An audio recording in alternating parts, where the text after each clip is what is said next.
I'm here today with Dhillon of Velvet Waltz Pictures.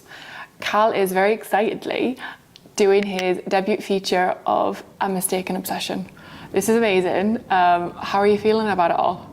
Amazing. Honestly, I'm so busy, but I love it. I couldn't see anything else. How long has A Mistaken Obsession actually been in the making? Wow, a long time. So it initially started as a short that I wrote when I was at uni, a long time ago, I won't say when. But it was just an idea that sort of floated in my mind, based on various different films that I like, and styles of films that I like. So the story sort of came from there, and then I developed it over time. It's female-led, so the female she's the most important character, and she drives the narrative and drives the story of the film. But that was instinct, and that was just always the way I did it. But it's been a long time in the making. It's so exciting to be able to be in a position now where we're going to shoot next year. That's amazing. What an exciting journey you've got ahead of you. What's the actual journey with the production company as a whole, Velvet Waltz Pictures? What are you planning on doing differently? Yeah, so with Velvet Waltz, I've set up this production company to stand out, to do things differently. I think that British cinema, I think we've lost our edge a bit. We're not making cool, stylish, sharp films anymore. And I want to be able to do that because that's the kind of film I like to watch. And, I'm proudly from Manchester, I'm proudly British. I'm a British Asian filmmaker. I'm proud of my roots as an Asian person, but I was absolutely proud to be from Manchester at the same time. And Velvet Waltz is Manchester, it's Punjabi, it's absolutely everything. And we want to make stylish cinema, we want to make sharp films. We want to give people the chance, especially, with the wider project, is to give indie filmmakers the chance to make the films that they feel like, oh, well, I can't make that. That's the kind of things that I want to be able to do with Velvet Waltz as a brand, as well as producing other features after A Mistaken Obsession. But right now, A Mistaken Obsession is fully taking all my time. Okay, I can imagine. What makes A Mistaken Obsession special to you? Why that? It's my baby, essentially. My other baby, because I have a 3-year-old as well. But my other baby, it started out as just a small short, an idea based around films like The Killers and Double Indemnity and noir films of the 50s, which I happened to be into really a lot at the time. And it just started as an idea of this obsession arc of a young man who's obsessed with a woman and what happens off the back of that. And it just developed over time, and then I've built this world inside the film. Inside the film we have all the branding inside the film is its own. So we have our in-film magazine, which is one of the characters, that's her Bible essentially, called Contour. Very similar to like Vogue and Cosmo and those types of magazines, that sort of style. We have Desi, the in-film drinks brand. Now these brands exist within the film universe, and I want to make them exist outside as well as that, as part of the film. Those are the things that drive the narrative. Music is a huge influence in terms of the film as well. A lot of the scenes are written around specific songs and specific pieces of music. And then that leans back into the style thing, is that, we don't make films where it's, the music tells a story, where it's a great soundtrack as well as a great film. And I've got it to, it's just at a point now where, it's the kind of film that you're going to go and watch in the cinema and you talk about it afterwards. And those conversations are what doesn't really happen enough anymore.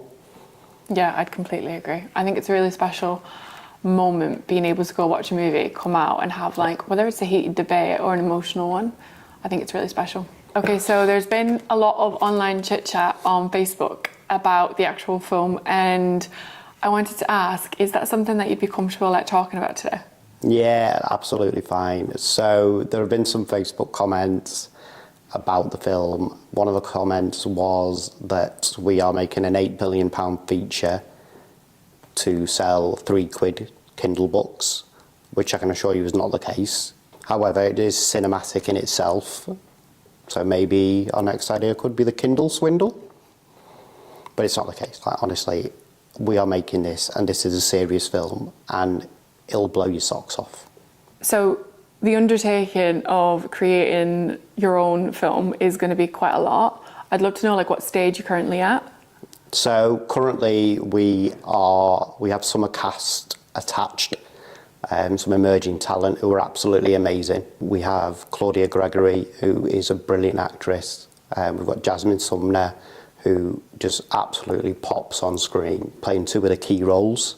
And we've got a lot of other supporting actors who are amazing. And I would love to name them all, but we'd be here all day. But you know who you are, and you're all absolutely amazing. We're attaching bigger talent at the moment. We're in conversations with various different agencies about attaching those talents, and we're recruiting top crew as well. You know, this is going to be an absolute cinematic masterpiece because we're going to do it the right way and we're going to make it the right way. You know, this is what I was put on this earth to do. You know, I'm quite spiritual and I'm quite into the, you know, into spirituality and those things. And this is why I was brought here, because I love this. And there's nothing better for me than this. That's amazing. And then outside of A Mistaken Obsession, what's the actual future? What do you see for Velvet Waltz as a whole? So Velvet Waltz, I mean, partially what we covered earlier, that, you know, I want to give indie filmmakers a chance to make something bold. I want to give the people a chance to make the films that they feel like they couldn't make or they can't make, or for whatever reason. Well, I'll help you do that if I can. You know, we want bold ideas, I want stylish ideas, I want different ideas to the norm. And I'm fully behind those things. We also have a couple of projects in development at the moment. So I have a Western film, a Western Punjabi film that I'm writing at the moment, Once Upon a Time in Punjab. And we also have our novel, which we're looking at a film adaptation of. And we also have other ideas in the making. You know, this isn't a one and done. And then finally, you're the actual director for A Mistaken Obsession as well. What's your vision from like that viewpoint? So my vision, I mean, look, my vision as a director is I want to make cool and stylish films. You know, I don't want to make real, you know, gritty dramas or anything like that. I have nothing against them, but for me, film is the purest form of escapism. And I want to escape in a film. I want to know I'm watching a film, and I want to just absolutely have a great time. A Mistaken Obsession particularly, you know, is designed for people to have a great time. All the films I want to make are designed to have a great time. I'm very much an actor's director. You know, I'm a director who wants to work with the actors and get the best possible performance out of them, and really, you know, shape the actor, what they're doing, how they're saying the lines. And the way I've written the script is like, you know, the dialogue is sharp, it's quick, it's written like real people speak. So all of those things are what shaped me as a director. I'm heavily influenced by Quentin Tarantino. You know, he's my god.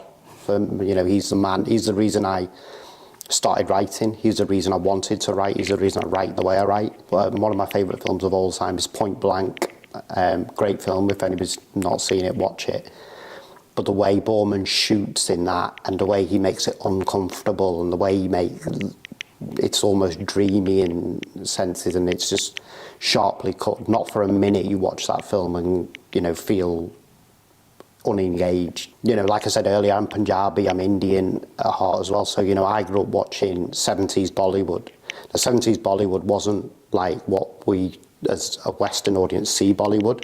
70s Bollywood was cool, it was sharp, everyone looked great, it was sharp dialogue. You know, all of those films that were being made at that time were cool and sharp, and it's, you know, those films are still being talked about today. So, you know, the vision for me, and as a director, for me, it's just about making cool, sharp, stylish films that absolutely pop on screen, that people have a great time watching, because there's nothing more fun than the movies, right?